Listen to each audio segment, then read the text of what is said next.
చాలామంది ఉమెన్ ఈరోజు extreme hair లాస్తోని suffer అవుతున్నారు. మేజర్ చాలామందికి ఉమెన్లో స్పెషల్గా 18 నుంచి 40-45 వరకు కూడా one of the major factor వీళ్ళు హెయిర్ లాస్ అవ్వడానికి ఎనీమియా. మనము ఎంత న్యూట్రిషియస్ ఫుడ్ తిన్నా, ఎంత ఫుడ్ రిచ్ సొసైటీలో ఉన్నా కూడా చాలా మందికి ఈ ఎనీమియా అండర్లైన్గా ఉంటుంది. కొన్నిసార్లు మనం సిబిపి యూజువల్గా హిమోగ్లోబిన్ నార్మల్ ఉన్న ఫెరిటిన్ ఐరన్ లెవెల్స్ మాత్రం చాలా లో ఉంటాయి.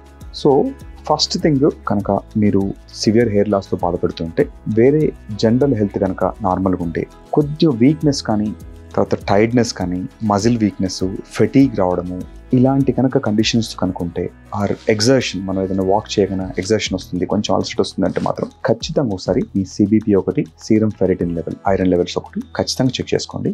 ఈ ఐరన్ వెరీ ఇంపార్టెంట్ ఫర్ ఆక్సిజనేషన్కి, బ్లడ్ సర్క్యులేషన్కి చాలా ఇంపార్టెంట్. కాబట్టి ఫస్ట్ ఐరన్ డౌన్ అవ్వగానే body will start shedding hair. దీన్ని టీలోజన్ ఎఫ్లూవేమ్ అనే కండిషన్ అంటారు. దీన్ని వీటికి జనరల్గా ట్రీట్మెంట్ ఏంటంటే, మనం ఓరల్ ఐరన్ సప్లిమెంట్స్ ఇస్తాము. చాలా డెఫిషియన్సీ ఉంటే కనుక మనం అండర్ సూపర్వైజ్ మెడికల్ కండిషన్స్లో ఐరన్ ఇంజెక్షన్స్ కూడా మనం ఇన్ఫ్యూజ్ చేస్తాం. దాంతోపాటు మీరు ఐరన్ రిచ్ ఫుడ్ కూడా తీసుకుంటే త్వరగా మీ ఐరన్ రివర్స్ అయ్యి ఆటోమేటిక్గా హెయిర్ లాస్ రివర్స్ అవుతుంది.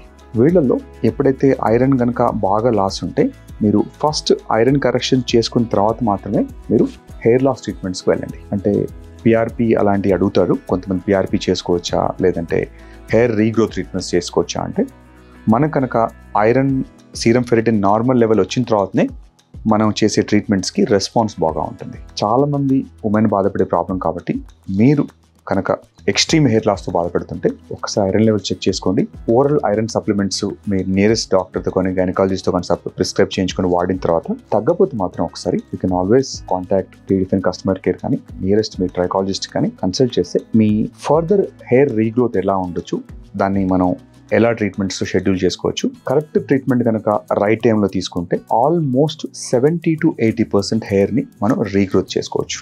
సో మీరు కనుక ఇలాంటి ఇబ్బందులతో ఉంటే మాత్రం ఖచ్చితంగా without hesitancy consult your doctor or రెడీఫైన్.